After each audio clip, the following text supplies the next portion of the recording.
Hey everyone, get comfortable. Tonight, we're drifting back to the jungles of Central America, where great stone temples once touched the clouds and voices echoed through the trees. The Maya civilization rose with brilliance and faith, but its decline came not with fire, but with silence. So dim the lights, slow your breath, and let's wander softly through the twilight of an empire. Before we dive in, take a breath, get comfortable, and if you enjoy stories that bring the past to life, consider subscribing. I'd love to know where you're listening from tonight. Share it in the comments. Now, let the world outside fade for a while, and let's begin our quiet journey through history. The jungle hums like an old lullaby. Cicadas buzz somewhere out there in the dark, their rhythm steady, hypnotic. A soft breeze stirs the giant leaves overhead, and from somewhere deep in the forest, a howler monkey lets out a distant roar, part alarm clock, part ghost story. And there it stands, the saber tree, tall, ancient, and patient. Its roots twist like old fingers gripping the earth. Its branches stretch high, brushing the stars that hang low over the Yucatan night. They say the Maya believed the saber was the bridge between worlds, its roots reaching the underworld, its trunk holding our world, and its crown touching the heavens. A cosmic elevator of sorts, though not one you want to take barefoot. Tonight, beneath its shadow, time feels strange. It's quiet but not empty. The jungle holds its breath, as if listening to memories still echoing through the stones of nearby temples. Thousands of years ago, this forest was not silent. It rang with life, laughter, and the heartbeat of a people who measured time not in days, but in cycles, great spinning wheels of existence. The Maya didn't just live in time. They understood it, almost like they were on speaking terms with the universe itself. Back then, under the same tree, families would sit around fires, smoke curling into the humid air, the smell of maize roasting, the flicker of torchlight dancing across stone walls. Children chasing fireflies while the elders told stories about gods who built the sun and jaguars that guarded the stars. You could say the Maya had a thing for the cosmos. They watched the skies like some people binge-watch Netflix.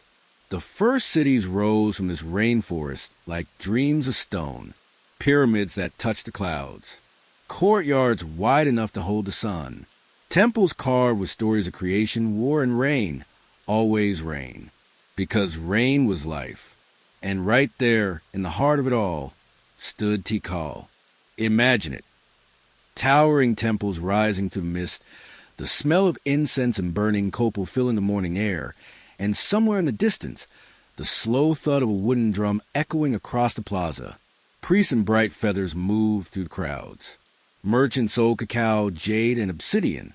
Kids probably complained about chores. Even gods, I like to think, might have paused now and then to admire the view. But for now, let's stay here, beneath the Ceiba, where it all began, the sacred center of a Maya village. Look up. See how the stars weave across the sky? The Maya mapped those lights better than anyone else in their time. They charted Venus' path, predicted eclipses, and even tracked the moon's moods, all without telescopes or calculators. Just pure observation, patience, and a sky that never stopped talking to them. To them, the universe wasn't distant. It was right here, in the smoke and the fire, in the heartbeat of the corn stalk, in the first cry of a newborn. They called it Kea, the divine essence that flowed through everything. But don't imagine life as one long ceremony. Oh no, the Maya had daily routines too. Chickens to feed, maize to grind, temples to sweep. Every morning, the air filled with the smell of tortillas on clay griddles. Farmers headed out before sunrise, cutting through mist that hung thick over their fields. Women sang softly while they wove bright fabrics that shimmered like parrots in the sun. And at night, they'd sit by the fire, the jungle singing all around them, and someone would always start a story about heroes and gods, about courage and fate, about how the world began when the gods mixed maize dough with their own breath. That's right. According to Maya legend, humans were made from corn, which, honestly, might explain why tacos taste so good. The ceiba tree watched all of it, the births, the markets, the laughter, the the arguments. Its roots soaked up centuries of footsteps. Its bark caught whispers from passing winds that once carried words in a language carved with music and rhythm. Sometimes I wonder, if trees could talk, what stories would this one tell? Maybe it remembers the day the first pyramid was built, or the first priest who stood beneath it, eyes lifted to the stars, asking the gods for a good harvest and no hurricanes this year. Or maybe it remembers a quiet night like this, when the jungle glowed under moonlight and all was still except the soft hum of the world turning. But civilizations, like seasons, have their rhythms. There was a time when the jungle was cleared, the temples were bright, and the cities thrived, full of color, sound, and spirit. And then, slowly, the forest began to creep back in. People left. The plazas grew quiet. Stone cracked. Roots found their way through walls, wrapping the temples in green silence. And yet, nothing was truly lost, because beneath the vines, beneath the earth, the Maya heartbeat never stopped. Their descendants still live across these lands, speaking echoes of that same ancient tongue, lighting candles to the same gods, and planting maize with the same faith in the rain. History didn't bury them. It just folded them gently into the soil. So here we are again beneath the ceiba tree. The night hums. The stars burn softly above. If you close your eyes, you can almost feel the world breathing, slow, deep, ancient. The jungle doesn't just hold ruins. It holds memory. And the ceiba, with its roots deep in the underworld and its branches high in the heavens, is a reminder that everything, life, death, and time, are all just parts of the same story. And that story began not with kings or wars, but with the people who looked up at the stars and saw family. Empires rise and jungles reclaim. But under the ceiba tree, stories never die. The roots remember. The stars remember. And so do we. A soft wind stirs the leaves overhead. A few fireflies blink like tiny, wandering stars. And somewhere deep in the forest, a single drumbeat echoes, slow, steady, fading into the hum of the night. The story sleeps now, but not for long. Because every time the wind moves through the ceiba's branches, the past whispers again. And if you listen closely enough, you'll hear it. The jungle isn't quiet anymore. Not in this age. Not in the heart of the Maya world. It's alive, buzzing, singing, breathing. The air smells of wet earth and burning copal. Parrots screech overhead while traders shout across plazas. The sound of wooden drums rolls like thunder through the mist. And there, rising above the endless green, are the cities in the sky. Stone towers stretching toward the sun, their tops lost in the morning haze. Stairways so steep, they look like ladders to heavens. From a distance, the temples seem to float, islands of stone in a sea of jungle. Welcome to Tikal, Palenque, and Calakmul, the crown jewels of the Maya world. Cities so stunning they can make even the gods pause and go, yeah, nice work, humans. The classic period, roughly between 250 and 900 CE, was when the Maya were at their absolute best. And they weren't just surviving out here in the rainforest. They were thriving, where most of us would see endless humidity, mosquitoes, and not enough Wi-Fi. They saw opportunity. They carved entire cities out of limestone hills. They built roads, sakbiab, white causeways that stretched like glowing ribbons through the jungle, connecting city to city. At dawn, the temples caught the first light of the sun and turned golden. At dusk, the same stones glowed red, like they were breathing with the day itself. Let's drift closer. Imagine walking to the heart of Tikal, one of the greatest Maya cities. The plaza opens up before you. Temple pyramids rise on every side, their steps sharp against the sky. The air hums with life. Merchants selling cacao beans and jade, children chasing each other between pillars, nobles wrapped in bright woven cloaks of red, blue, and gold. A priest stands atop a temple, feathers from a quetzal bird fluttering in the breeze. He's watching the horizon, not for enemies, but for Venus, because the Maya didn't just build cities. They built calendars in stone. When the stars moved, they noticed When Venus disappeared and reappeared, they knew what it meant. To them, the heavens were like a giant clock, a living, breathing map of destiny. Honestly, if NASA ever built a temple, it would probably look a lot like this. Palenque, down to the west, was like Tikal's poetic cousin, smaller, greener, and known for its elegance. Its temples weren't just tall, they were beautiful. Carving so detailed you could see the curls in a king's hair. The temple of the inscription still stands, a stone storybook, really. Inside, the tomb of King Tikal, one of the most legendary Maya rulers. His sarcophagus is covered in carvings that show him journeying to the underworld. Or, depending on how you squint, maybe piloting an ancient spaceship. Yeah, some folks on the internet really ran with that one. But the truth is even more fascinating. It's a masterpiece of belief and science intertwined. The Maya didn't separate religion from reason. To them, astronomy was prayer, architecture was devotion carved in stone. And then there's Calakmul, the rival of Tikal, deep in the jungle's green labyrinth. Two great cities, two mighty kings, always dancing between trade and war.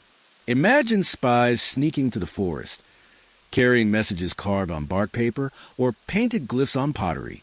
These weren't savage times. They were strategic, political, poetic. Every ruler wanted their city to shine the brightest, to align with the stars just right, to leave their mark on eternity. And in a way, they did. Because centuries later, their cities still rise above the canopy, whispering the same old dreams. Let's slow it down for a moment. The sun is climbing higher now, and the jungle heat is no joke. You'd hear the low hum of insects, the flap of macaws overhead, and maybe the distant rhythm of a ball game. Yes, the Maya loved their ball games. But this wasn't your average backyard match. The ball was made of solid rubber, and the players wore heavy gear. The goal? To hit the ball through a stone hoop without using your hands or feet. So basically, the world's oldest and hardest version of volleyball meets dodgeball meets fate. And depending on the day, the stakes could be, well, let's just say a bit higher than bragging rights. The artistry of these people went beyond sport. Every wall, every stair, every carving told a story. Glyphs flowed across stone like poetry, recording births, coronations, wars, and even eclipses. They painted murals filled with color, reds from crushed cinnabar, blues from sacred clay. You'd see kings in feathered headdresses, gods dancing between worlds, and farmers offering maize to the rain deity Chak. Even their everyday tools, obsidian blades, pottery bowls, jade jewelry, looked like works of art. Beauty wasn't decoration. It was part of living right. And through all of this, the cities breathed, living, pulsing, growing. Water systems ran beneath them, canals and reservoirs carefully managed. The Maya didn't have rivers like the Nile or the Tigris to rely on. They made their own, storing rainwater for the dry months. Every structure had purpose. Every plaza had symmetry. They aligned buildings with the movements of the sun and moon. Imagine that. Entire cities that doubled as calendars. Even their shadows told time.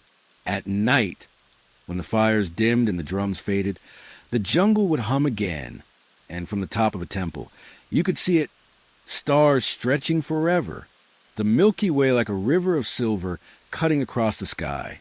It's easy to picture a Maya priest standing there, looking up, feeling small and infinite all at once. Maybe he whispered a prayer. Maybe he smiled, knowing tomorrow's sunrise would land exactly where his ancestors had planned centuries before. That's the kind of brilliance we're talking about. Not loud, not boastful, just quietly eternal. But beneath all that beauty, all that stone and symmetry, was something more human. Families waking before dawn.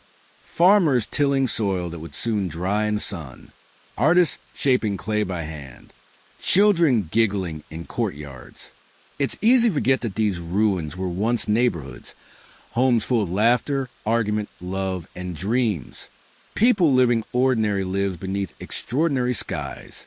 The camera of the mind drifts higher now, above the temples, Above the green, above the clouds.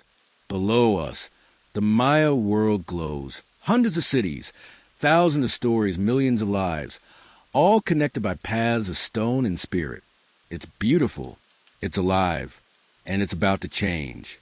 But not yet. For now, the drums still beat, the torches still burn, the saber tree, far below, still stands, reaching between worlds. The night sky above the jungle isn't just stars. To the Maya, it was everything. A living, breathing map of time, fate, and family. A clock written in fire. Each flicker of light up there had meaning. Every rise and fall of sun, every phase of the moon, every shimmer of Venus, all part of a story that guided when to plant, when to pray, and when to dream. The people below didn't just look up at the sky. They belonged to it. In a small Maya village, somewhere between river mist and temple shadow, the day begins quietly. A mother stirs the embers in the hearth, adding a few dry twigs. The smell of burning copal fills the air, sweet, smoky, ancient. Outside, her husband kneels in the garden plot, tracing his finger through the soil. He's not just checking for moisture. He's marking the date, making sure the maize is planted in rhythm with the moon. And beside him, a boy about 8 years old watches carefully, his face half lit by dawn. He's learning the oldest kind of science, listening to the sky. You see, for the Maya, farming wasn't just work. It was sacred duty, a kind of partnership with the universe. Maize wasn't just food. It was life itself. In their stories, the first humans weren't made from clay or stone. They were shaped from corn dough, flesh of maize, breath of the gods. Every meal, every harvest, every handful of grain was a reminder where humanity came from. That's why the farmer whispers before planting. A quiet prayer, a puff of incense, a sprinkle of water from the river. He's not talking to a god in the distant heavens. He's greeting an old friend, the maize lord himself. As the sun rises higher, light spills over the temple steps. The whole world seems to shimmer, gold, green, and endless. The Maya called the sun Kinichahau, the radiant lord, whose daily journey across the sky was a promise renewed each dawn. And when that great burning disk dipped below the horizon, they didn't see it as ending. They believed he traveled to the underworld, lighting the dark lands below before returning again. Life and death weren't opposites here. They were a circle, like the sun's path, like the calendar's wheel, like the heart's own beat. The Maya calendar, oh, that's a wonder of its own. Not one calendar, actually, but two that dance together. The Hab, a solar calendar of 365 days, marking seasons, planting, harvest. And the Tsokin, a sacred calendar of 260 days, used for ritual, divination, naming children, and aligning human life with cosmic rhythm. Every 52 years, the two calendars align perfectly. A full cycle, a reset of the universe. Imagine that, every generation getting its own new game plus moment in time. Now, the funny thing is, all this wasn't written down in dusty books. It was lived. Parents taught children to watch the stars as if they were family members. When Venus rose in the east, it meant travelers should wait. When it vanished and returned in the west, it was time for journeys. When the moon swelled full, they celebrated fertility, growth, and love. Kids would lie on woven mats outside the longhouse, staring at the sky, listening to their grandmother tell stories. How the gods carved constellations from obsidian, how the jaguar carried the night across the heavens. It wasn't just astronomy. It was bedtime mythology and a crash course in celestial physics. Back inside, the family's altar glows faintly with candlelight. There's a small bowl of water reflecting the ceiling beams, a few feathers, a clay figure Chak, the rain god, his face streaked with blue. Before breakfast, the family offers a few drops of cacao, a wisp of smoke, and a whispered thanks. Not because they fear punishment, but because gratitude was the rhythm of existence. The gods weren't distant rulers. They were neighbors woven into every act of life. When afternoon heat settles over the land, everything slows. The air hums with cicadas again, and the distant sound of stone being shaped drifts from the temple construction site. A young stonemason wipes his brow, looks at the angle of the shadow, and smiles. It's right on time, because even building walls here was cosmic work. The temples weren't just random piles of rock. They were precise instruments for tracking the heavens. Each stairway, each corner, each carving lined up with something above. The sun's solstice, the moon's tilt, the path of Venus. Imagine having your office perfectly aligned with the Milky Way. Not bad for a work site with no GPS. As evening rolls in, the sky turns purple and silver. Families gather outside, the smell of maize stew drifting through the air. Someone strums a turtle shell drum. Another hums a slow tune about the hero twins, those legendary brothers who tricked the lords of death and brought back the light. The children listen wide-eyed, their faces lit by firelight. It's not just a story to them. It's a mirror, a way of understanding how light always returns, how the world renews itself. These tales weren't just entertainment. They were education, wrapped in wonder. Later that night, the stars return, clear and bright, spread like spilled cornmeal across the sky. Somewhere in the dark, a baby cries softly, and the mother rocks him with a quiet hum. "We are children of the sun and stars," she whispers. "And tomorrow, when the light comes back, we begin again." The fire pops, a small echo of creation itself. The father adds one last log, stares up at the heavens, and smiles. Maybe he wonders if the gods ever look back down and feel proud of what their children have built. Cities in tune with constellations, homes full of love, and a life that's half cosmic, half ordinary. The camera of the mind drifts upward once more, through the smoke, past the thatched roofs, above the treetops where parrots nest. The stars shimmer. The moon glows like a silver bowl. The Milky Way curves above, just as it always has, the same path the Maya believed their ancestors took when they became part of the heavens. Every star a heartbeat, every cycle a promise. And down below, the people, warm, tired, content, sleep beneath that eternal clock, trusting that tomorrow the sun will rise right on cue. Because that's how it's always been. And that's how it will always be. As long as there's corn in the field, laughter in the home, and light in the sky. Dawn comes heavy with mist and incense. The jungle stirs. Parrots shriek, howler monkeys bellow, and somewhere deep within the temple heart of the city, drums begin to sound. Low, steady, rhythmic, a heartbeat for the gods. This is not an ordinary morning. Today, the Kula, the Holy Lord, steps out before his people. He emerges from the shadowed temple door, high atop the pyramid, his body painted in the blue of divinity, his head dress rising like the feathers of a quetzal bird, shimmering green, impossible in its beauty. Jade beads clink softly at his wrists. Below, thousands wait in silence. Farmers, warriors, scribes, and nobles all gathered in the plaza's blazing light. No one speaks. No one moves. The air itself seems to bow. The king raises his hand, and the drums cease. For a long moment, the world is perfectly still. To the Maya, a ruler was no mere mortal. He was a bridge, flesh and blood stitched between heaven and earth. When he spoke, he didn't just issue orders. He carried the voice of the gods. The stele carved in stone would later record his titles in looping hieroglyphs. He who converses with the Sky Lord, he who brings the maize's rebirth.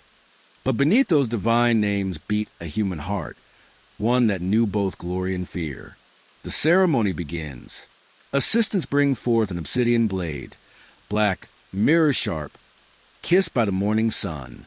The king kneels. An attendant hands him a length of woven cord, embedded with thorns of stingray spine. With slow, deliberate motion, the ruler draws it through his tongue.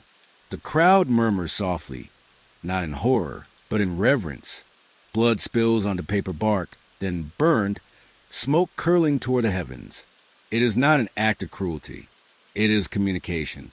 His pain becomes prayer, his blood becomes ink, a message written directly to the gods. The smoke thickens.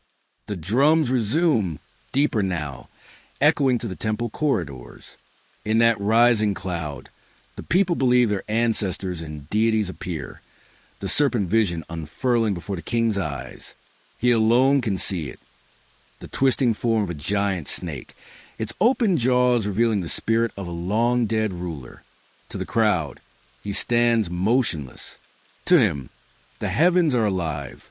He whispers the names of the divine. He asks for rain, for strength, for protection.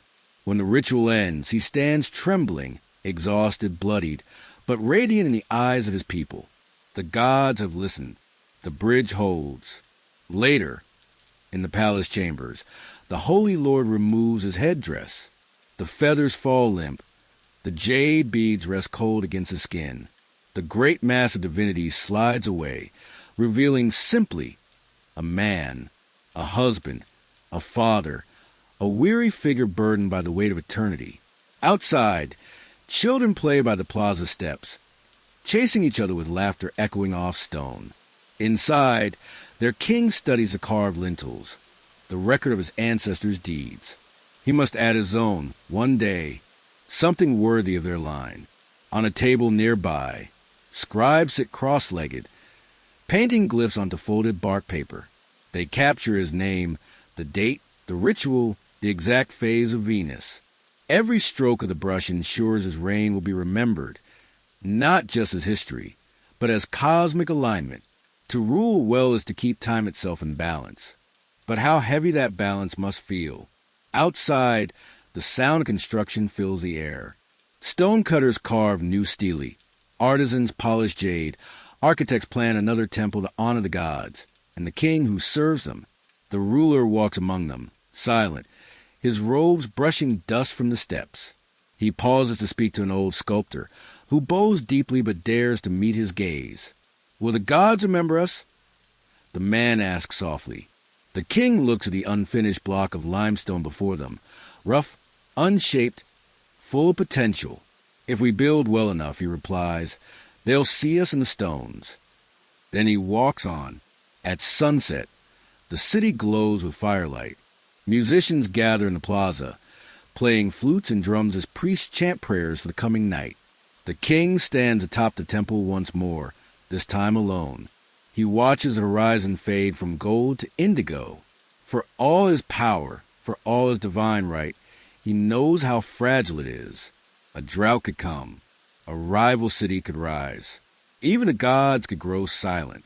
Leadership, to the Maya, wasn't eternal. It was borrowed. Each ruler held the torch for a time, then passed it on, to the next or to the jungle itself. He looks down to vast city below. Plazas alive with light, temples breathing smoke into the sky. Families gather for evening meals. He wonders how long it will last. In his heart, he feels both pride and sorrow. Pride for the people who believe in him. Sorrow, because he knows the gods never bless forever. But for now, he is the voice of heaven. And tomorrow, when the drums begin again, he will step out once more, painted and shining, the bridge renewed. Later, when the scribes record this day, they'll inscribe it in elegant glyphs. In the reign of the Holy Lord, on the day Ninahau, the gods received the blood of kings, and the sun rose bright over the sacred city. Centuries later, those stones will stand half-buried in vines, their carvings faint but defiant. Rain will fall, moss will creep, but the message will remain. A man once stood here, between earth and sky. He spoke for gods and for men alike. The drums fade, the torches gutter. And somewhere tonight, the king, divine, mortal, eternal, whispers a prayer only the stars can hear.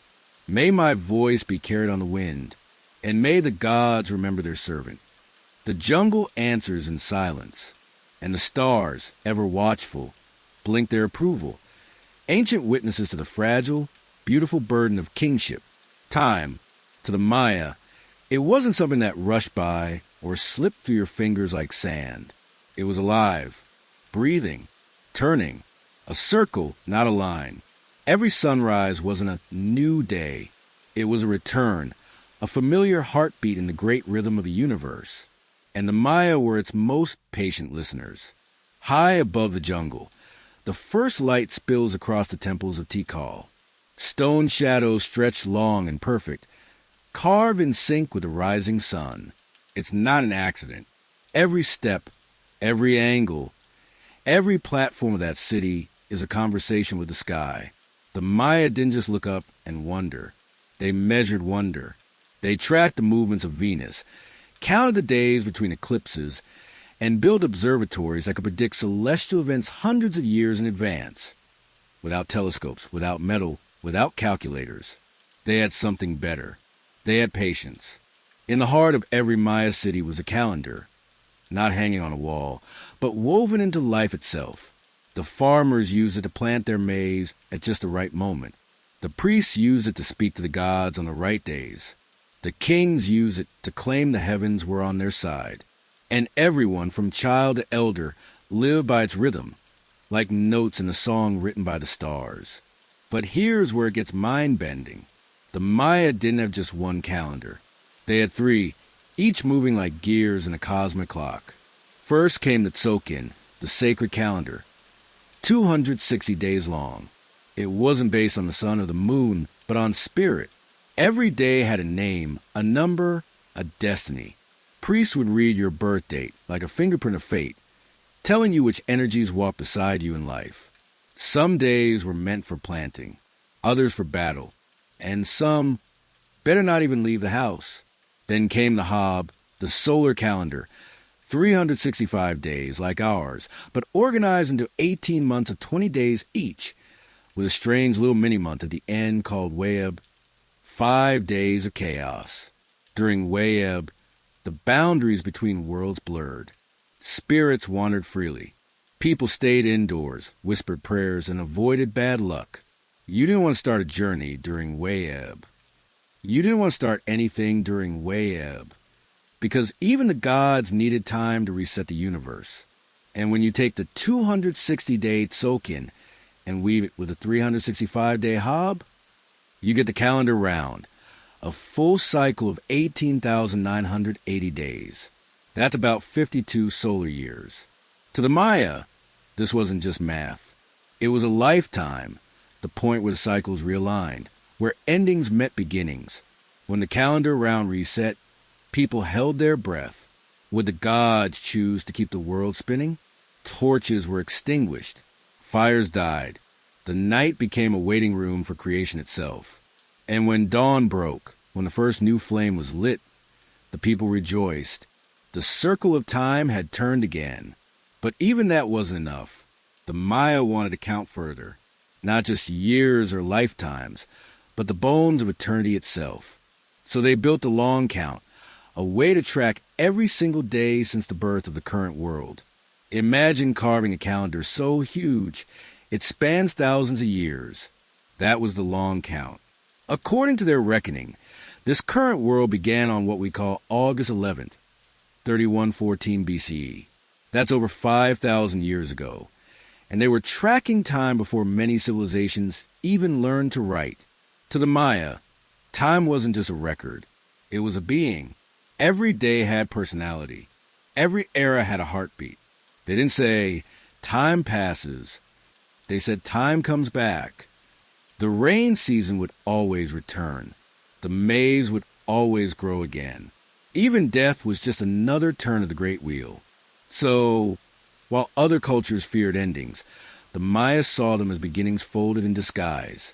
Some nights, the priests would climb the observatory at Uxmal or Chichen Itza, lying flat on the cold stone, staring at the sky until their eyes stung.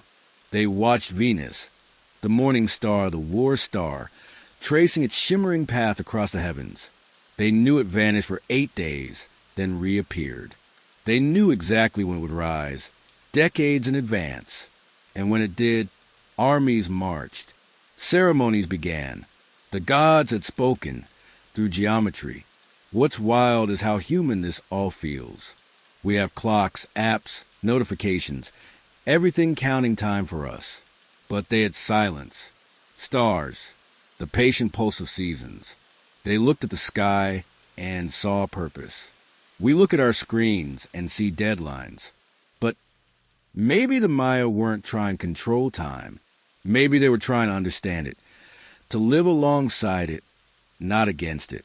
There's something poetic about how they left their calendars carved into stone, not because they thought it would stop time, but because they knew stone would remember long after they were gone. Each glyph, each number, each count of days was a whisper. We were here. We knew the rhythm. Even their so-called prophecies weren't about apocalypse. They never said the world would end. They said a cycle would renew. Time doesn't die. It breathes. Maybe that's a lesson they left for us, carved in moss and mystery, that we're all walking in circles, not trapped but connected, that everything we lose someday returns in another form. The sun sets, then rises. The rains come, then fade. Empires fall, then new ones grow from their dust. And through it all, time just keeps turning, patient, beautiful, and alive. Tonight, if you step outside and look up, you might see the same stars a Maya once charted, the same Venus glimmering above the horizon, and somewhere, buried beneath jungle roots, a calendar still waits, its glyphs whispering through centuries of silence. Count the days, but don't rush them. The circle always comes back. Time, after all, is not a straight road. It's a dance, slow, steady, and eternal. And the Maya, they were its finest dancers. The jungle was never just background. It was a heartbeat of Maya life. The trees, the soil, the rain, all of it worked like an orchestra, and the Maya, they were the conductors. Quiet, patient, and clever. Forget the image of endless stone temples for a second. Most of Maya civilization didn't live on top of pyramids.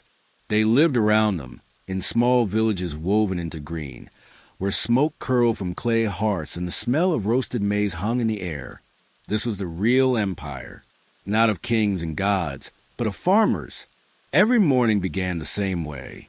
Before the sun cracked through the canopy, the air was thick with mist. Men stepped into the milpas, the maize fields, with wooden hoes and obsidian blades, their feet sinking into the damp earth. Women stirred pot of atol, a warm maize drink, for breakfast. Children carried water jars or helped gather firewood. Parrots screeched in the distance like gossiping neighbors. Life didn't move fast here. It moved with rhythm. The milpa was the Maya's secret to survival, their masterpiece of farming. It wasn't just a field. It was a living design. They didn't plant one crop. They planted families. Maize, beans, and squash. The three sisters, growing together like best friends who knew exactly how to share the room. Maize grew tall, giving beans something to climb. Beans fed the soil with nitrogen. Squash spread low, shading the ground and keeping it moist. A natural teamwork that could feed a whole village, and still look beautiful while doing it. And when the soil grew tired, they didn't fight it. They moved. They let the forest breathe again. They'd burn a patch of land, plant it for a few years, then leave it to rest. In a decade or so, the jungle would reclaim it, green and loud and full of life again. This wasn't destruction. It was a cycle. The forest gave, the people gave back. Even the ashes from the burn fed the next generation of crops. Not everything was maize, though the Maya were big fans of variety. They grew cacao, that's right, chocolate, though not as a candy bar. It was a sacred drink, thick and bitter, often mixed with chili and honey. To them, cacao wasn't dessert. It was divine, a drink for ceremonies, for kings, for the soul.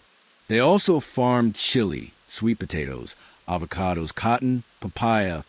Basically, the jungle version of a supermarket, just without annoying checkout lines. And their orchards, oh, those were clever too. They didn't chop down everything to plant trees. They worked with what was already there. Cacao and fruit trees thrived in the shade of taller giants. Vines and herbs wrapped around trunks. Bees hummed lazily in the flowers, giving both honey and wax. It wasn't a garden fenced off from nature. It was nature, carefully guided by human hands. The forest wasn't something they used. It was something they listened to. Every harvest was spiritual. Before cutting the first maize stalk, farmers offered copal incense, a white, fragrant smoke that rose like a prayer to the sky. They whispered to yumcocks, the lord of the forest and wild things. Thank you for the gift. Please let it grow again. Because even when you fed your family, you owed the earth a thank you note. Around evening, the milpa glowed gold under the setting sun. Families returned home with baskets of maize, chilies, and roots. The air filled with the smell of tortillas and with smoke. Children chased dogs through the yard. Women wove baskets or spun cotton, their fingers moving faster than thought. Men sharpened tools or carved wooden figures under the flicker of firelight. It was a simple rhythm, but one that had kept generations alive. In the bigger picture, all this quiet work was what held the great cities together. Every pyramid, every carved monument, every royal feast. It all began here in the hands of farmers and foragers. Without the forest, without the milpa, there would be no Maya greatness. The kings might have built the temples, but the people built life. Of course, nothing lasts forever, not even balance. As cities grew, Tikal, Palenque, and more mouths needed feeding. More forests were cleared, more fields worked, more soil pushed to its limits. The milpa system depended on patience, letting land rest. But when the population boomed, rest became a luxury. The earth began to tire. The rains came late. Rivers ran shallow. And slowly, the forest started to whisper a warning. You're taking too much. Still, there's something beautiful in how the Maya tried to adapt. They built terraces on hillsides to stop erosion. They dug canals to water crops during dry seasons. They engineered whole landscapes to keep the jungle alive. They didn't give up. They listened harder. And for centuries, it worked. The forest and the people dance in step, giving and taking, growing and healing. Even now, deep in Guatemala or Belize, you can walk through what looks like untouched jungle and realize you're walking through ancient farmland. Old terraces, hidden beneath roots. Stone canals half swallowed by vines. Cacao trees still fruiting in forgotten groves. The forest remembers. Maybe that's the quiet lesson they left behind. That civilization isn't just built with stone and kings, but with seeds. That true strength isn't conquest, it's balance. The patience to work with nature, not against it, because the forest provides. But only if you listen. As night falls again, imagine a small Maya family gathered by their hearth. The smell of roasted maize drifts through the dark. Somewhere outside, frogs sing and a wind moves through the saber trees, the sacred giants that hold the sky. The father leans back, tired but content. The mother hums while she stirs the pot. The children, half asleep, dream of rain and green things. And above them all, the forest breathes, the same breath it's held for thousands of years. At first, it's just the sound of wind. Nothing unusual. Just a softer breeze to the maize fields, a dry rustle instead of the lush whisper it used to have. The stalks still stand tall, still green, but the earth beneath them has started to forget the feel of rain. Somewhere, far off, thunder rolls. But it doesn't come closer. The people wait. And wait. The sky, once generous and kind, now looks down with distant eyes. The Maya had lived with seasons for centuries. They understood rhythm better than most. The wet season, the dry season, the time for planting, the time for harvest. The Hob calendar told them when to sow, when to rest, when to give thanks. But this time, the rhythm fell off. The rivers that once sang through the valleys now murmured weakly. The reservoirs in the cities shimmered low. Even the sacred cenotes, those deep blue sinkholes that connected them to the underworld, began to shrink at the edges, like breath leaving the lungs of the earth. It wasn't disaster yet, just whispers, hints. But even whispers can unsettle a heart that listens too closely. In the milpa, the maize struggled. The once rich soil cracked open under the sun. The beans withered before they could climb. The squash spread thin and yellow. Farmers looked to the skies, squinting. Children carried water jars farther each day. Women rationed tortillas, pretending the family wasn't eating less. Still, everyone told themselves, the rains will come. The rains had always come. At night, the villages lit their fires and prayed to Chak, the rain god. Men blew conch shells toward the clouds. Priests burned copal incense until the air shimmered white. Drums echoed in the distance, deep, slow, pleading. Great Chak, they whispered, we have not forgotten you. But the clouds rolled past, thick and silent, without mercy. In the great cities, Tikal, Palenque, Copen, the kings consulted astronomers. They tracked Venus, the moon, the sacred calendar rounds. Everything lined up as it should. Time was flowing perfectly. So why was the sky breaking its promise? The priests debated. Maybe it was impurity. Maybe someone had angered the gods. Maybe too many ceremonies had gone wrong. Maybe the truth was harder and quieter. Sometimes even the gods run out of rain. The droughts didn't strike like lightning. They crept. A few dry seasons here, a missed harvest there, families moving away, hoping for better soil, villages slowly thinning out, their fires fading one by one. No panic, no collapse, just a slow, aching silence spreading through the green. Still, the Maya tried to fight back. In their own graceful way, they dug deeper reservoirs, carved new channels for water. They built cisterns to catch the brief summer rains. They stored maize in sealed pits underground. They adapted. For a while it worked, but the sky didn't stop testing them. 1 year of drought turned to 2, then 3, then generations. The storytellers began to weave it into myth. They said the gods were testing the patience of humankind, that the sky had closed its eyes, waiting to see if mortals could remember gratitude. Children grew up never knowing what a real rainstorm sounded like. The smell of wet earth became a story, something their grandparents described like a dream. Imagine that rain as legend in the plazas. Ceremonies grew louder, more desperate. Kings cut themselves with obsidian blades, spilling blood into the dust to call the storm. Priests chanted through the night until their voices cracked. Even the people, once so sure of their gods, began to whisper doubts. Maybe the gods had turned away. Maybe they were angry. Or maybe, and this thought chilled them, the gods were just as helpless as they were. By now, the maize fields told the truth more clearly than any priest could. The stalks bent under a weight of emptiness. The cobs grew small, shriveled, almost hollow. Birds picked at what was left. A few patches survived, tiny islands of green in a sea of brown. But even they couldn't hide the cracks spreading across the land. It wasn't just the earth that was drying out. It was trust. In the homes, people sat quietly around the fire. Mothers comforted their children with old stories, tales of how the gods once flooded the earth to begin the world anew. Don't worry, they said softly. The cycle will turn again. The rain will return. But some of them didn't sound so sure anymore. The smoke from their fires drifted up, thin and gray, joining the still air. Even the jungle song had changed. Fewer insects, fewer frogs, fewer birds.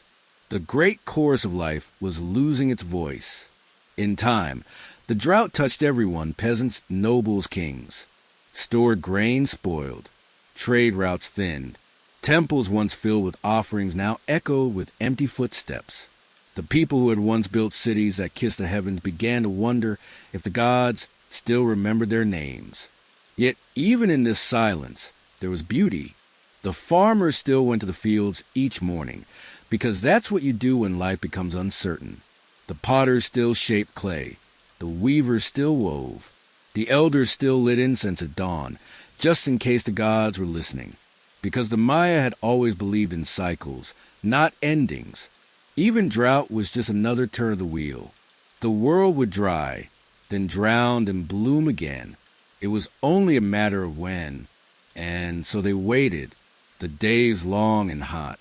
The nights quiet and breathless. Cracks in the cornfield spreading like lines in an old hand. The earth's palm open, waiting for rain. Somewhere in the jungle, thunder rumbled once more, but it was far away. Still, every ear turned toward it. Every heart beat a little faster. Because in a world where gods might forget you, hope was the only thing that still grew. The jungle had always been alive with song. The hum of insects, the cry of birds, the rustle of wind through palm and ceiba. But now, even the forest seemed to hold its breath. The temples, once so full of chanting and drum beats, stood quiet beneath a gray and merciless sky. The incense still burned, the altars still glowed faintly with embers, but the gods no longer answered. At first, the priests told the people not to worry. The gods test us, they said. They're listening. We must pray harder. So they did. Every sunrise, every sunset, every moonrise, prayers rose like smoke, curling into the heavens. Men cut their arms with obsidian blades, letting blood drip on the carved stone. Women offered their finest cloth, their jewelry, their food. Children carried flowers to the temples and laid them gently at the feet of the idols. The scent of copal filled the air until it made the people dizzy. The flames danced in the wind, flickering like desperate hearts. But the clouds remained empty. Soon, prayers turned to bargaining. The high priest climbed the great pyramid steps and called upon the heavens with trembling voices. "Chak," they cried, "great Lord of Rain, look upon your children." They burned maize and cacao, jade and feathers, hoping to catch his attention. Still nothing. And so the offerings grew darker. Animals first, then prisoners, then sometimes their own people. Blood ran down the temple stairs, staining the white limestone red. The priest said it was necessary, that life must feed life, that sacrifice would awaken the gods. But even as the drums pounded and the smoke rose, the sky stayed pale and dry. Each ceremony seemed to echo longer in the silence that followed. The people began to look at the heavens with something new, not reverence, not even anger, just confusion. For a people who had built their world around divine rhythm, a God who would not speak was a God who broke the cycle. The temples that once felt alive, their carvings glowing with stories of gods and kings, now fell hollow. The echoes of chants bounced between stone walls and vanished into the still air. Some nights, you could almost hear the jungle reclaiming what was once sacred. Vines creeping up the steps, roots splitting the mortar, bats nesting where the holy fire once burned.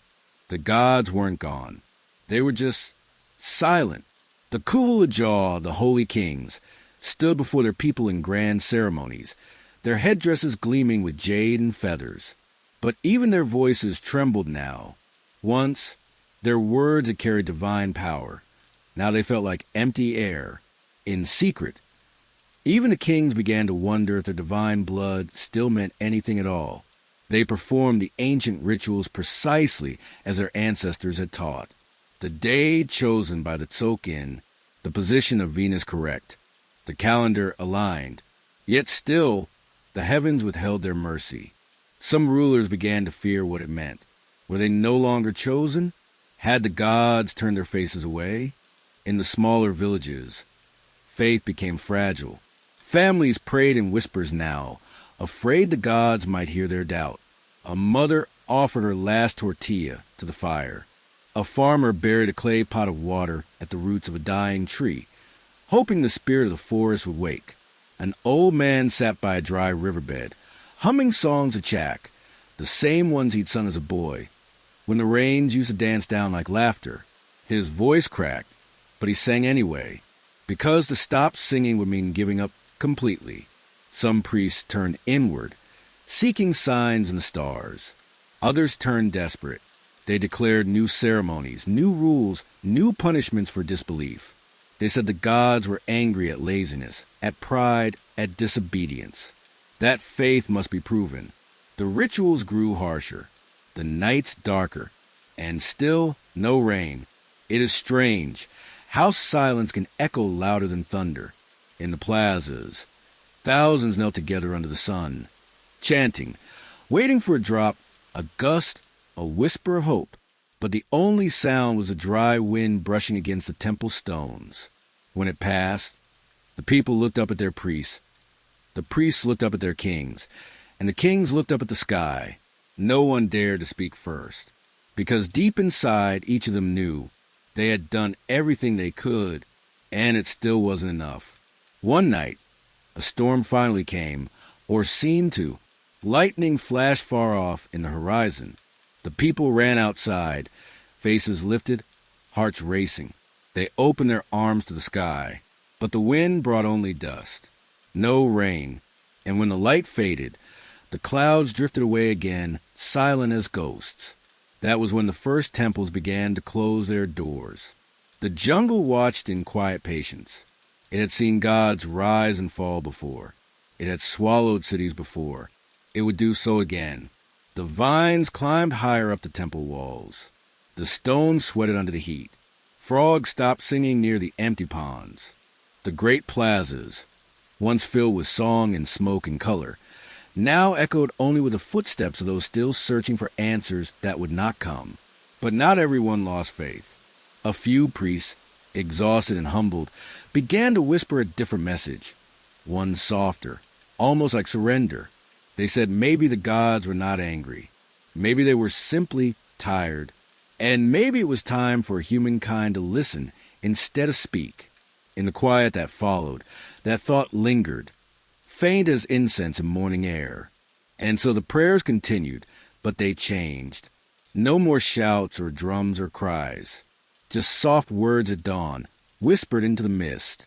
Little flickers of faith that refused to die.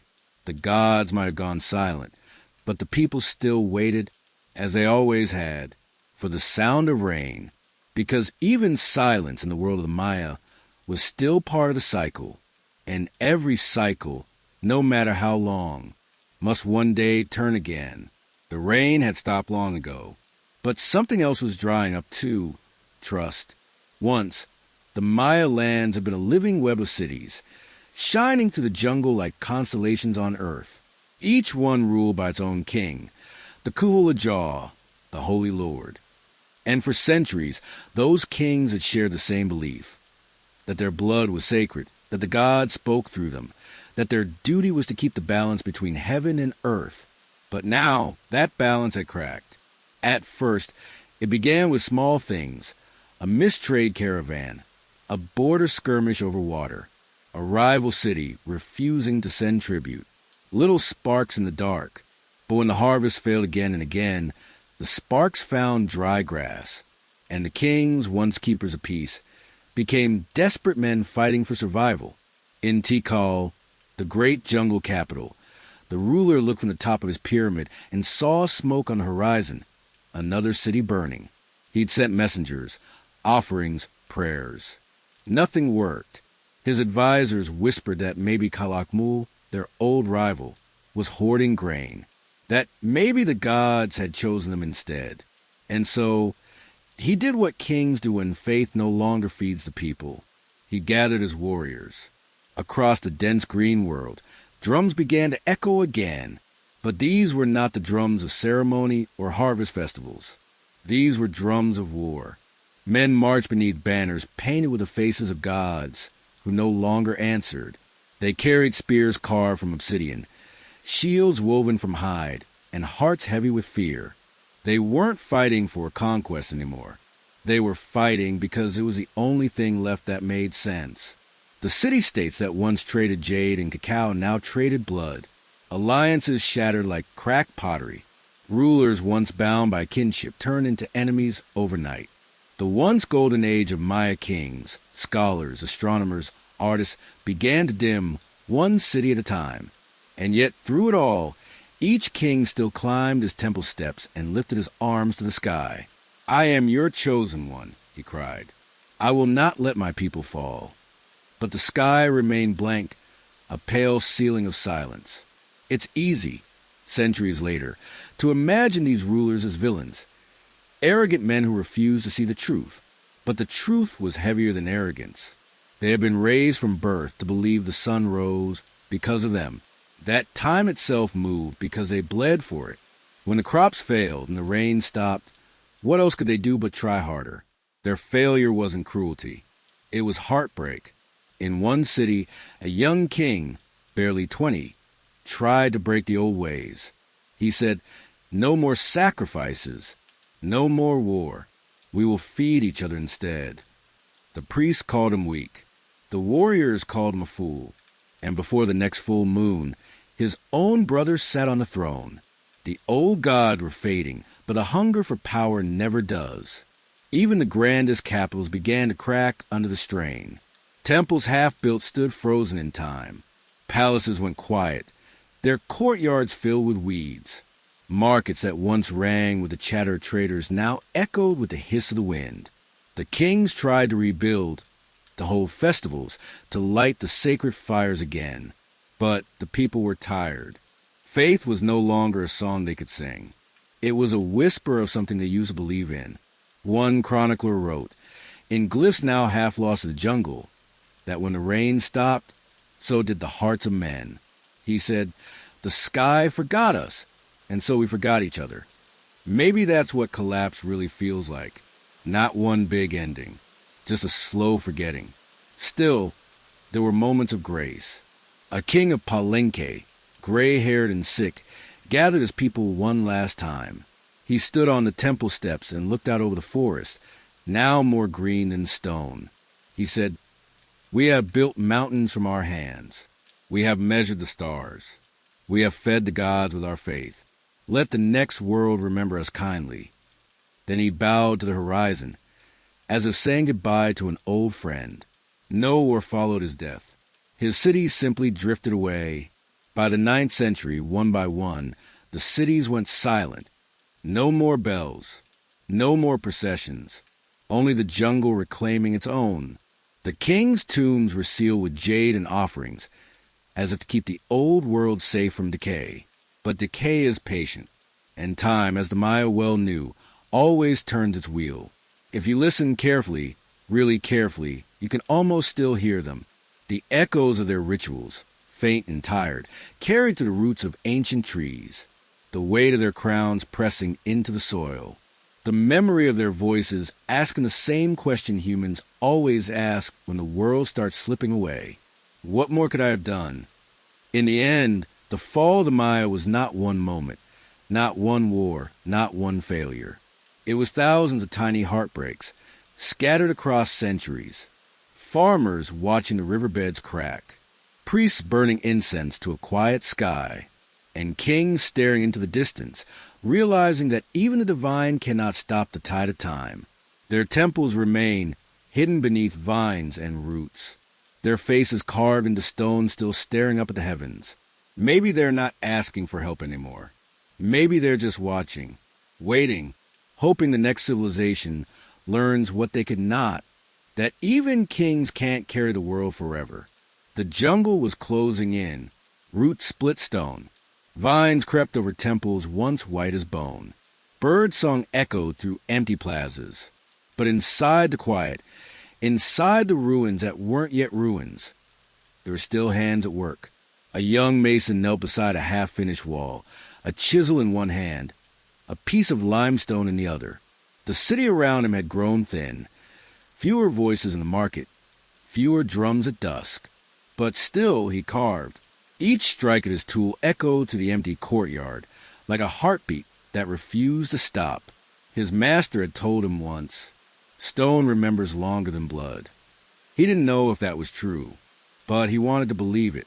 So he carved gods, serpents, kings, and stars, not for the nobles who had fled or the priests who no longer came, but for anyone who might still look at the wall someday and say, "We were here."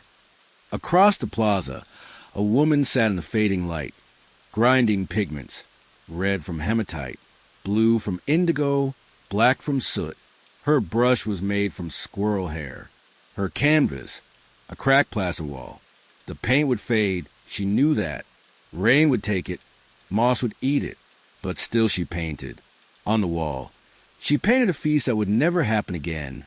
Dancers with feathered crowns, musicians with conch shell horns, bowls overflowing with maize and cacao, a dream of abundance on a starving wall. She smiled, even as her hand trembled. Let them think we were happy, she whispered. Down the slope, in a small chamber lit by a single torch, an old scribe unrolled his last sheet of bark paper. He dipped his reed pen into a pot of soot and honey. The city's library had already been looted, burned, or simply forgotten, but he still wrote, not about kings or gods. He'd written enough of those. Now he wrote about rain, about the sound of frogs after a storm, about the taste of salt on his lips when he was a boy. He wrote not for history, but for memory. The world around them was shrinking. The roads were overgrown. The distant cities no longer sent messengers. And the few who remained in this once mighty place lived between hope and habit, planting when the soil still allowed it, praying when the sky remembered them. But art didn't stop. Every sound, the chisel, the brush, the pen, became a quiet rebellion, a soft way of saying, we will not go in silence. There's something stubborn about humans like that. Even when the world burns, someone still tunes a harp. Even when the cities crumble, someone still sings a lullaby. The Maya were no different. Their end wasn't just marked by war and drought. It was filled with beauty, defiant, fragile beauty. In one half-abandoned temple, a sculptor carved a final lintel, a door frame that no one would walk under again. On it, he etched a king he'd never met, wearing a crown of maize leaves, offering his heart to the sun. When he finished, he stood back, brushed the dust from his hands, and smiled. Not because it was perfect, it wasn't, but because it was done. He whispered, the gods may forget us, but the stone won't. Maybe he was right. Centuries later, explorers would find that lintel deep in the jungle, the line still sharp, the story still clear, a fragment of a world that refused to vanish completely. In another corner of the crumbling city, children still played. They didn't know the word collapse. To them, this was just home. They chased each other through roots that wound around pillars. They laughed in the shadow of temples their parents no longer entered. Their mothers scolded them gently. Stay close. The forest spirits will take you. But they laughed anyway, because laughter was its own kind of survival. At dusk, when the air cooled and the cicadas began to sing, the remaining families gathered near the great plaza. They lit small fires, roasted what food they had left, and shared stories that had survived the drought, the wars, and the silence. They spoke of Kukulkan, the feathered serpent who would someday return, of Ixchel, goddess of weaving and birth, who spun the moon from her own tears, of how the stars themselves were once seeds, and that even if the world ended, those seeds might bloom again. Above them, the temple stood dark and proud, empty of kings but full of ghosts. And yet, even the ghosts seemed at peace, because as long as one hand carved, as long as one voice told a story, the Maya world still breathed. It's strange, isn't it? We always imagine the end of civilizations as loud, as fire and chaos and screaming. But sometimes it's soft. Sometimes it's just a mason finishing his carving while the jungle creeps closer. An artist painting a feast that no one will see. A scribe writing the last page of a book he knows no one will read. Not because he must, but because he can't imagine not doing it. That's the thing about people. We build even when it breaks us. We create even when no one's left to admire it. Because in the act of making something beautiful, we remember what it means to be alive. So the cities went quiet. The roads disappeared. The jungle swallowed the plazas and the courts. But under that green blanket, the silent builders had left their mark. A whisper in the stone, a brushstroke in the dark, a story waiting to be found. And centuries later, when those ruins were uncovered, the world would look upon their work and ask, how could something so beautiful belong to a people who vanished? Maybe they never really vanished. Maybe they just became the forest, their songs turning into bird song, their stories into the rustle of leaves. Maybe under the saber tree, they are still building. Quietly, patiently, forever. The jungle doesn't rush. It waits. It watches. And when the time is right, it takes back what was always its own. Morning mist hangs low over an empty plaza. Once, this was a hard city, the place where drums echoed, traders bargained, and priests called to the gods. Now, only the wind moves here. It slides between broken columns and fallen stele, carrying the faint scent of damp stone and earth. A saber tree grows in the center where the king's throne used to stand. Its roots curl through the floor like ancient fingers, prying apart what centuries of empire once held together. The throne itself lies buried under moss, half eaten by the soil, half remembered by time. Listen closely. You can almost hear the echo of sandals on limestone, footsteps that aren't there, a whisper of laughter, the faint rhythm of a conch horn far away. But when the wind stills, the silence rushes back in like a tide. That's the sound of a civilization exhaling for the last time. The temples rise above the trees, their tops still catching the sunlight. They look proud, defiant, but up close, their faces are cracked. Carvings of gods and kings have softened into shapes that no longer speak. Lichen paints the stone in green and gold. A parrot nests in the mouth of a serpent god. It's almost funny in a bittersweet way, all that power and ceremony, now home to beetles and vines. The jungle doesn't care about crowns or calendars. It has its own slow calendar, marked in roots and rain. A pool at the edge of the city reflects the sky like a mirror. Once it was sacred, where offerings were dropped, where prayers sank into the deep. Now it's just still water wrapped in silence. Only frogs remember the songs that used to rise from its surface. Somewhere under the fallen leaves lies a pot, cracked, half filled with ash and bone. It belonged to someone, a priest maybe, or a mother, someone who once looked up at these same stars, prayed for these same rains. Now the stars look back on an empty place, and yet the air feels heavy with memory, as if the city itself remembers what it once was. The narrator's voice softens, almost a whisper. You can build a city for the gods, but in the end, only the earth endures. And maybe that's not a tragedy. Maybe that's just the way of things. The Maya understood that time was a circle, not a line. The end of one world was always the seed of another. So perhaps these falling stones are not a failure, but a return. In one of the last standing houses, there's a hearth filled with cold ash. Beside it, a clay bowl still rests, tilted, waiting for hands that will never return. A child's toy, a small figure of jaguar, lies in the corner, its face rubbed smooth by play. It's strange how ordinary objects hold the loudest echoes. You can almost see the family that once sat here, sharing stories, laughing softly as night fell. Now, only moonlight visits them. Outside, the jungle hums. Insects buzz like tiny engines of time. A howler monkey calls in the distance, deep and hollow, like the ghost of a drum. The temples listen. The stones, warmed by centuries of sun, seem to breathe. And if you stand very still, very, very still, you might feel it too. The slow heartbeat of a world not gone, just asleep.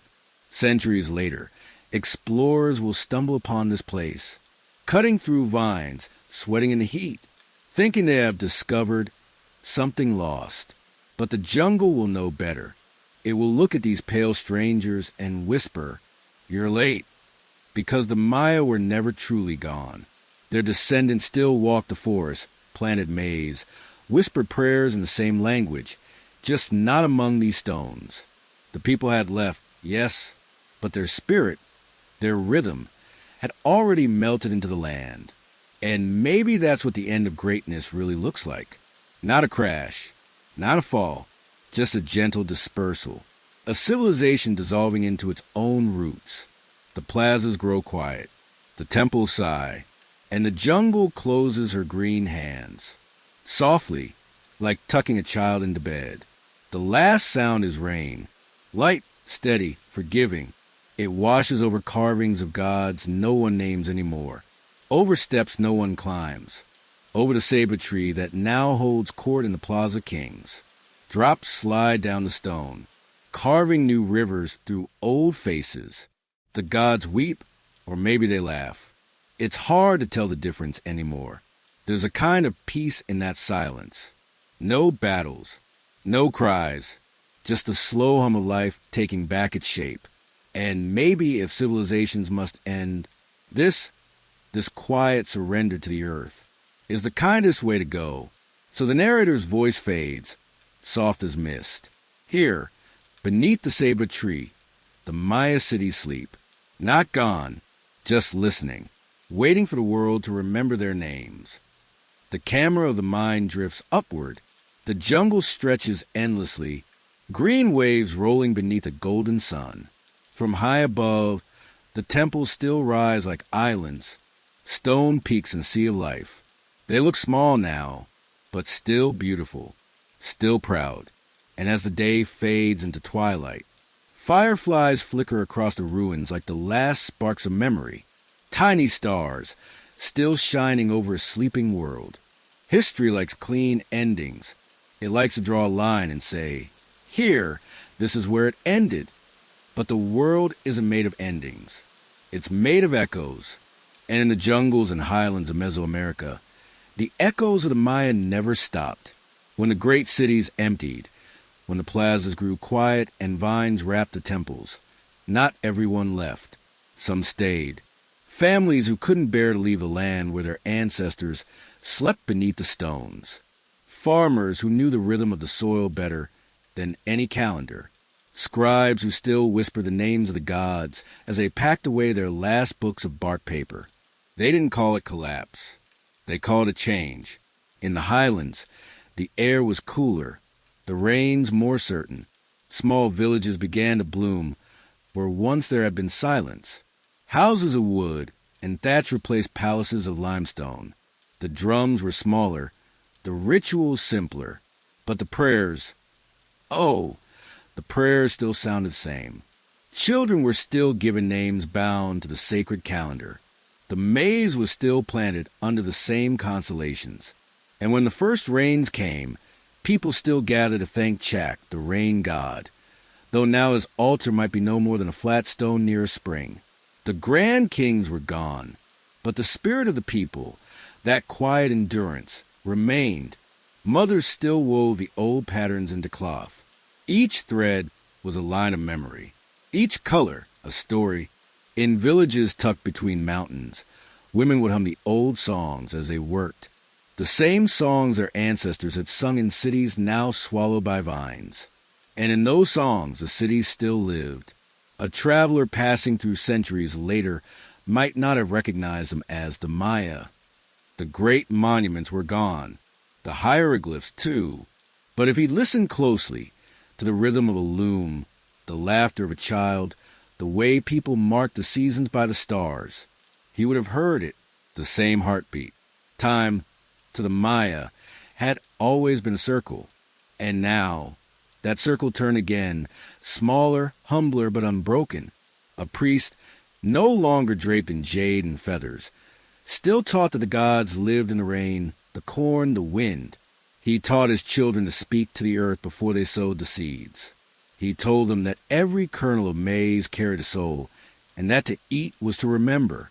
So when they planted, they whispered the words of their ancestors, not written on stone, but carried in their breath. That was how the knowledge survived, not in monuments, but in mouths. Centuries passed. Empires rose to the north and across the sea, but deep in the forests and hills, the Maya world quietly endured.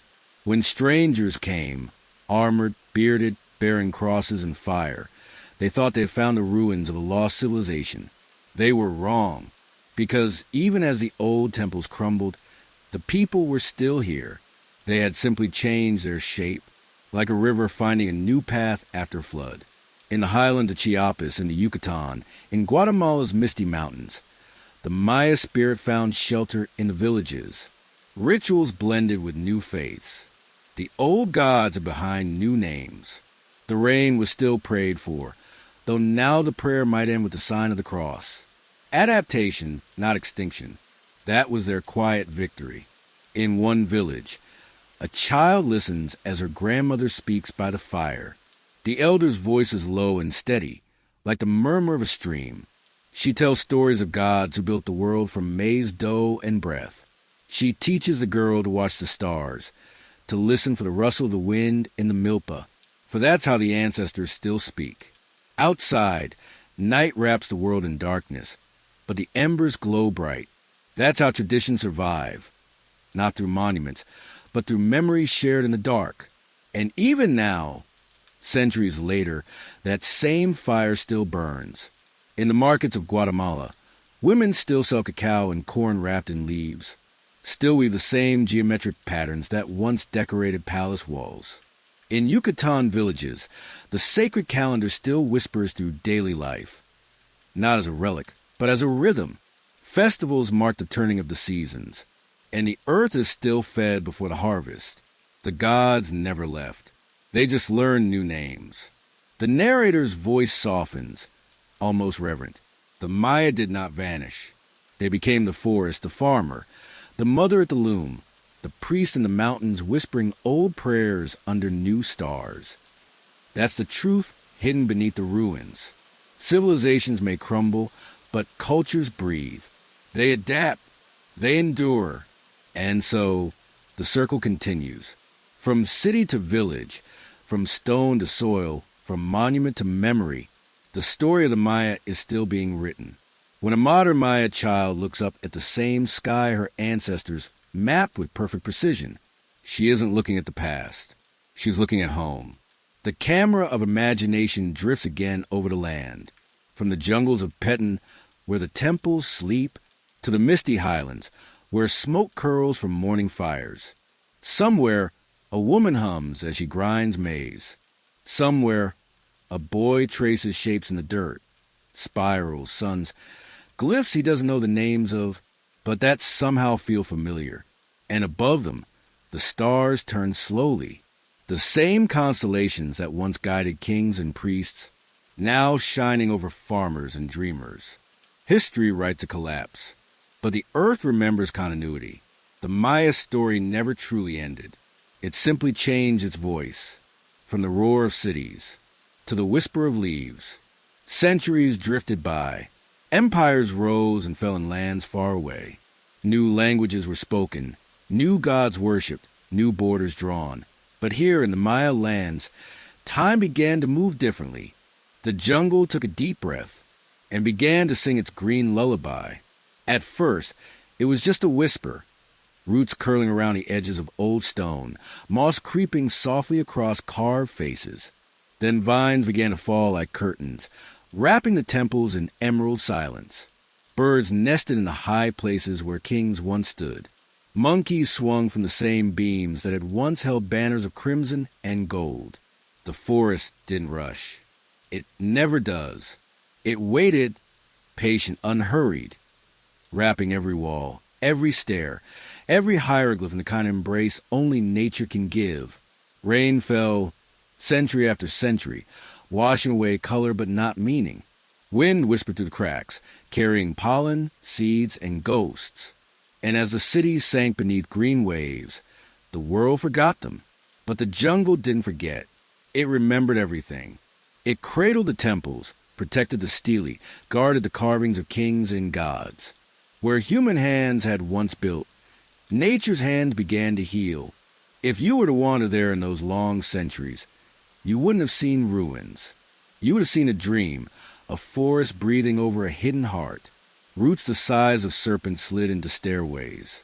Ceiba trees, the sacred world trees of the Maya, burst through temple roofs, as if the earth itself was reclaiming its story. Leaves shimmered in every shade of green imaginable. And somewhere beneath it all, buried deep under soil and time, the stone slept, patient, uncomplaining, eternal.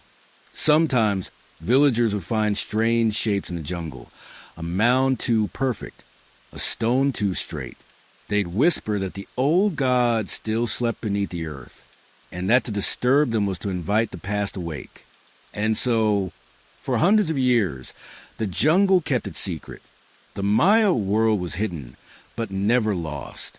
It was just resting. The narrator's voice softens, almost like a bedtime whisper. The forest became both tomb and cradle, a place where endings folded into beginnings, where silence grew roots. By day, the air shimmered with heat and the hum of life. Macaws screeched above the canopy. Jaguars padded quietly below, and insects created a music older than any civilization. By night, mist rolled in like breath, and the moonlight touched the hidden stones, turning them silver for just a heartbeat before vanishing again. If you listened closely, you might have heard it, not words, not voices, but something between, the slow sigh of the jungle dreaming. And maybe in that dream, the forest remembered everything the people had built, the laughter in the plazas, the echo of drums, the scent of incense curling up toward the stars. The jungle didn't destroy the Maya world. It kept it safe, like a mother tucking her child beneath a blanket of green. Hundreds of rainy seasons passed. The world outside changed. Ships began crossing oceans. Maps began filling with names. And one day, long after the last Maya scribe had laid down his brush, footsteps returned to the forest. Men with wide hats and notebooks. Explorers, adventurers, dreamers, chasing rumors of stone cities swallowed by the trees. They hacked through vines, brushed away moss, and gasped. Underneath all that life, there it was, a staircase, a wall, a face carved in stone, still smiling through centuries of green. Imagine that moment. The first glimpse of sunlight striking a temple that hadn't seen the sky in 1,000 years. The air thick with humidity, the smell of earth and age. And there, rising out of the jungle, a city that time forgot but memory never truly lost. Nature had hidden it so well that it survived almost untouched. Every glyph, every statue, every carving wrapped safely in the arms of the rainforest. It wasn't decay. It was protection. Some of those explorers thought they had discovered a lost world. But the truth? The Maya were never lost. The jungle had just been keeping their story quiet, waiting for the right moment to whisper again. Even now, when you stand at Tikal, or Palenque, or Copen, you can feel it, that strange, sacred silence that hums beneath the noise of tourists and cameras. The feeling that the forest is still listening, still watching, still remembering.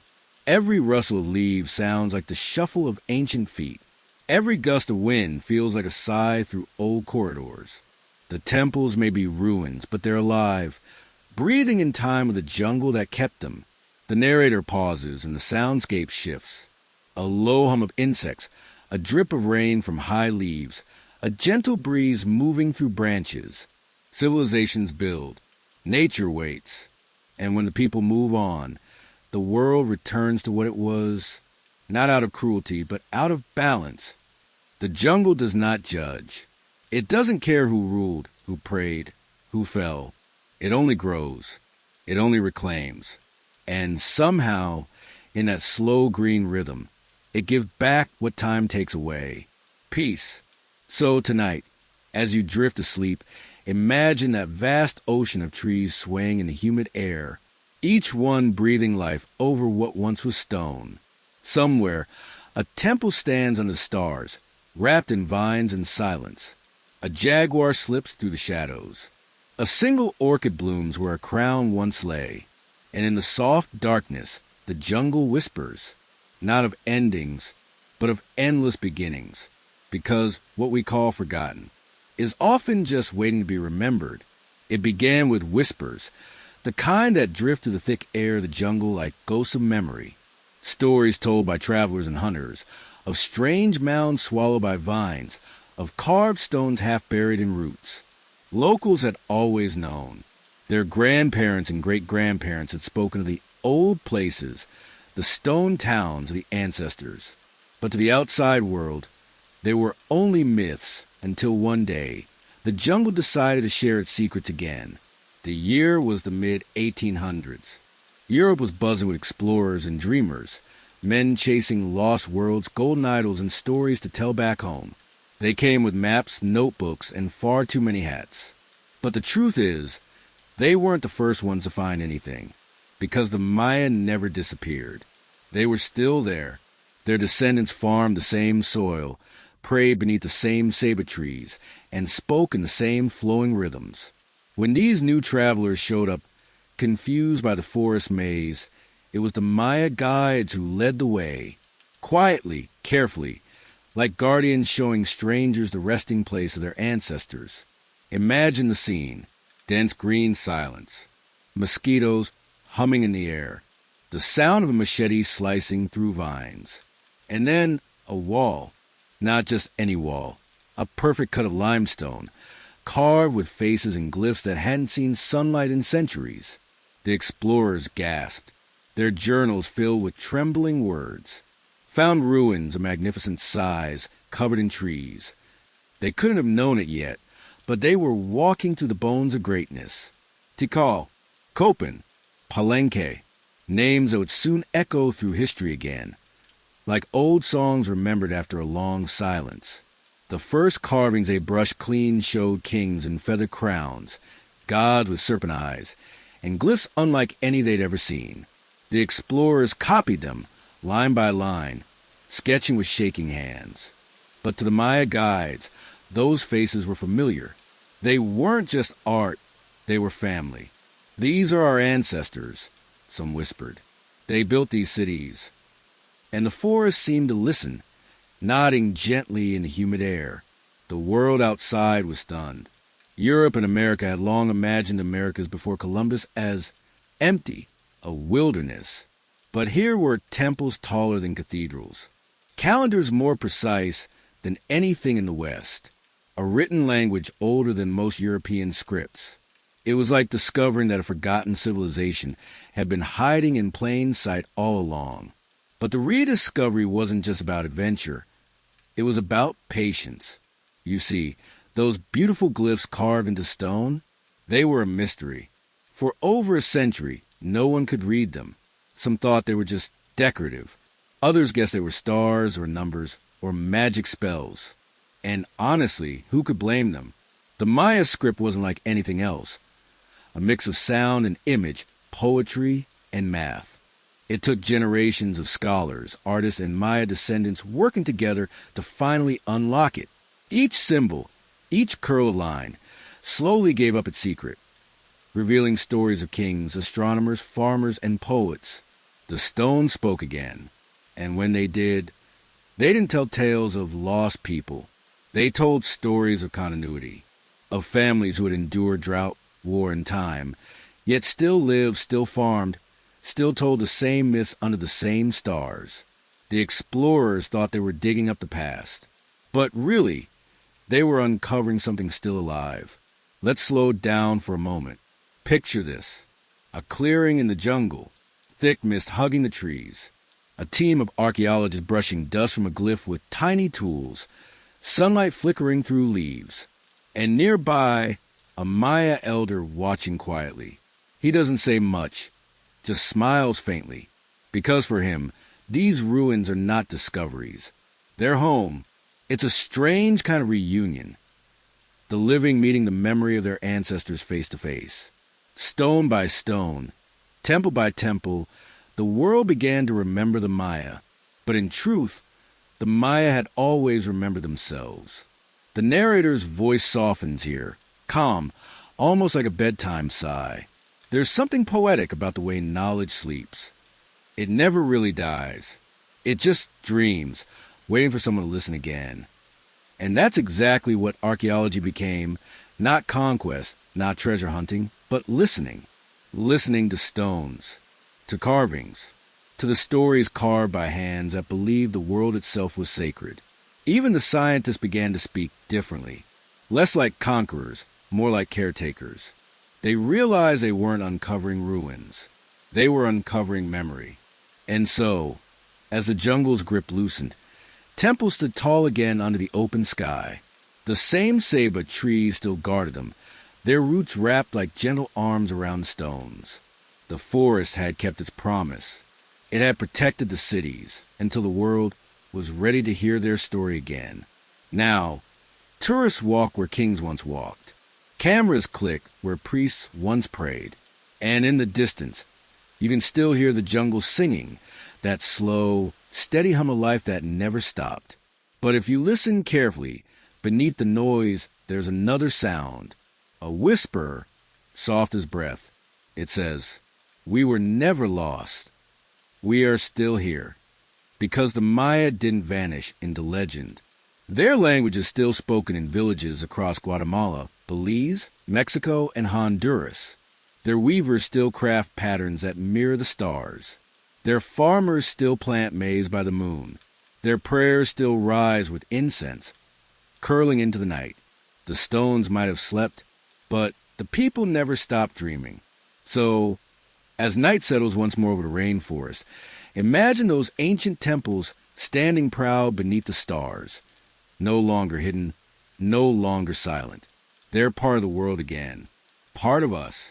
The jungle hums softly. A torch flickers near a carved wall. And somewhere, far off, a voice, maybe yours, maybe mine, whispers back to the past. We remember you.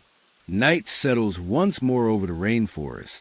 The stars stretch wide, scatter like glowing seeds across the sky.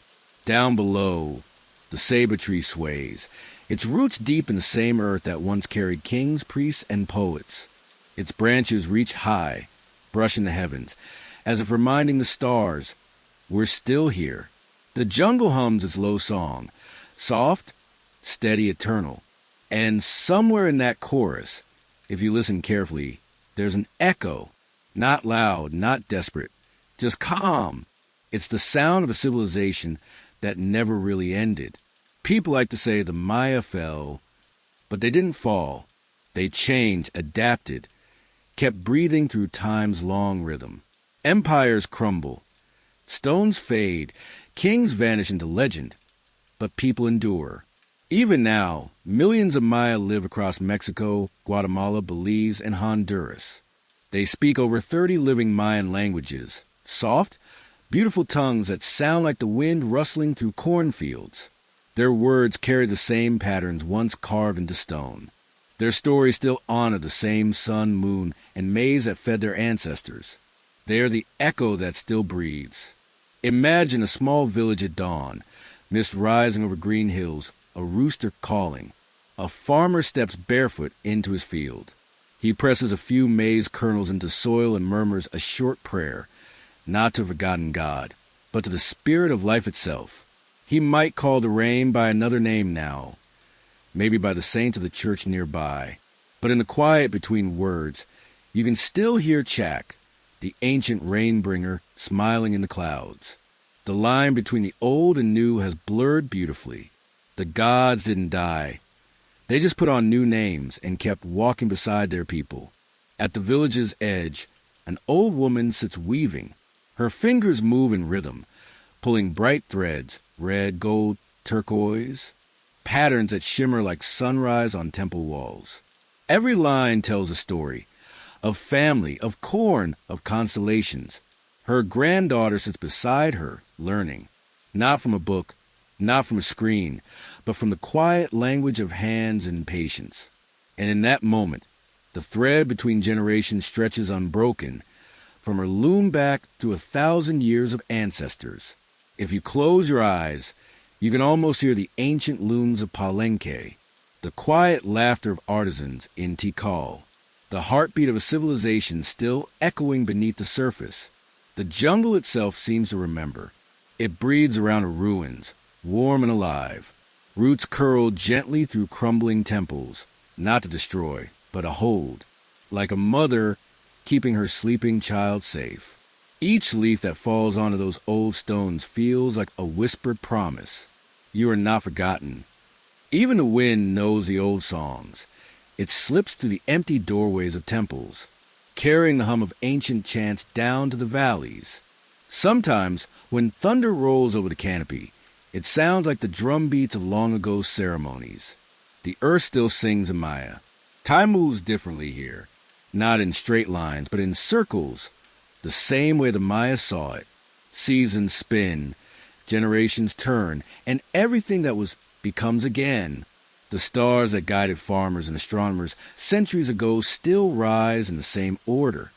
Us still blazes like a spark of prophecy in the dawn. And every sunrise is a small resurrection, a reminder that nothing truly ends. The narrator's voice softens now, calm, slow, almost like a whisper to help the listener drift toward sleep. Empires fade, he says, but stories breathe, and breath, that simple act of living, is stronger than any stone. In the distance, a child laughs. The sound echoes off the hills, bright and fleeting. And somehow, you can almost believe that laughter is the same one heard 1,000 years ago. Maybe it is. Maybe the spirits of the old city smile every time a child runs through the fields, or every time someone plants maize beneath the same unchanging sun. Because the Maya world never disappeared.